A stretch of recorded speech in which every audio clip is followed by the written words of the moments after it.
الجلسات الإيمانية والرحمات الربانية والنفحات القرآنية في أفياء رمضانية والنفحات القرآنية في أفياء رمضانية. صلى الله وسلم وبارك على نبينا محمد وعلى آله وصحبه ومن سار على نهجه إلى يوم الدين.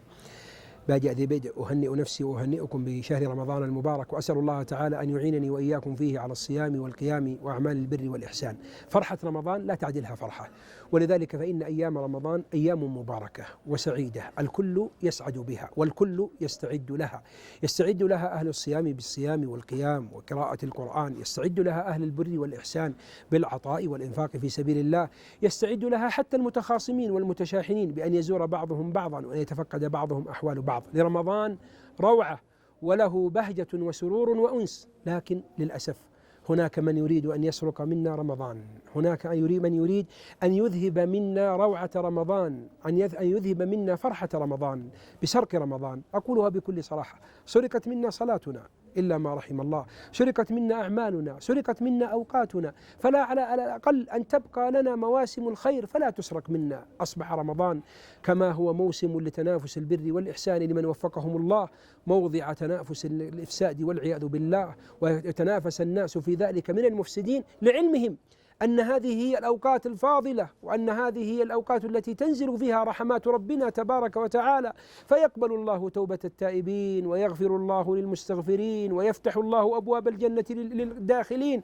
فيريدون أن يقطعوا بيننا وبين رمضان، أن يسرقوا منا رمضان. أصبح رمضان الآن أوله عند كثير من الناس أكل وشرب واستعداد كأن الناس داخلين على مجاعة. وانظر لهم من الآن يقولون كيف الآن نحن نسوي لنا رمضان، نسوي اقتصاديات ونسوي ميزانيات، مع أن الواجب في رمضان يقل الأكل، لأننا قبل رمضان كنا نأكل 3 وجبات، في رمضان وجبتين فطور وسحور، لكن أصبح الناس يأكلون في رمضان 5 وجبات، يأكلون حتى ضيعوا صلاتهم وضيعوا عبادتهم. هذا نوع من سرقة رمضان.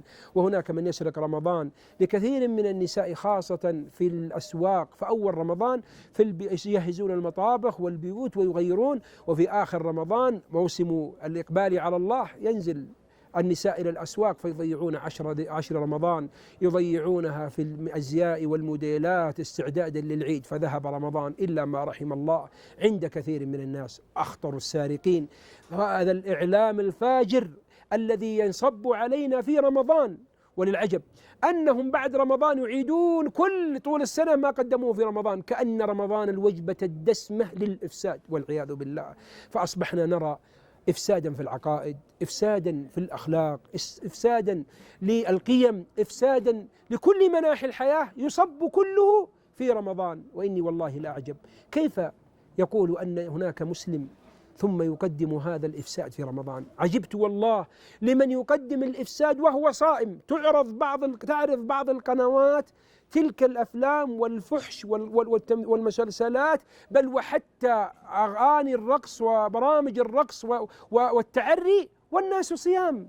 مالك هذه القناة؟ ألست مسلما؟ ألست صائما؟ من يعرض؟ من يصور؟ ألست مسلما؟ ألست صائما؟ أما تخشى الله في عباد الله؟ أما تخشى الله في صيامك وفي صيام إخوانك؟ حتى أصبح رمضان يعرف بالمسلسلات، فأصبح متى عرض المسلسل قالوا في رمضان الماضي، والمسلسل هذا قالوا في رمضان الذي قبله. لا إله إلا الله. قال عليه الصلاة والسلام صوموا لرؤيته، أي لرؤية الهلال، وافطروا لرؤيته. لم يقل صوموا للمسلسلات وافطروا على المسلسلات واجعلوا أيامكم مسلسلات. سلسلونا في رمضان. ولذلك الشيطان يربي أفراده وجماعته طول السنة، لأنه سيسلسل هو في رمضان ويصفد، فإذا تصفد أطلق علينا شياطين الإنس فسرقوا منا رمضان. هؤلاء هم سراق رمضان. الله الله، لا يسرقوا منكم رمضان، لا يذهبوا روعة رمضان، لا يذهبوا بهجة رمضان. عسى أن تنال فيه ليلة فيعفو الله عنك ويعتق رقبتك. أتعلمون ما معنى أن يعتق الله رقبتك من النار؟ معناها أن هذه الرقبة كانت تستحق النار ثم عفى الله عز وجل عنها. قل لي بربك يا ليت شعري من منا ليلة العيد يكتب على جبينه عتيق الله من النار. من منا ذاك حتى نهنيه؟ تلك والله لحظة العيد، ذاك والله من يهنأ بالعيد. يوم العيد يوم عيدك يوم أن يغفر الله ذنبك، يوم أن يكفر الله سيئاتك، يوم أن يعتق الله رقبتك. اللهم اعتق رقابنا ورقاب آبائنا وأمهاتنا من النار.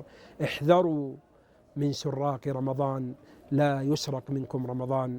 وصلى الله على نبينا محمد وعلى آله وصحبه. ننشر علما ننثر أدبا، نشعل همما نرفع حجوبا، نبذل في دعوتنا السبابا في أفياء رمضانية، في أفياء رمضانية.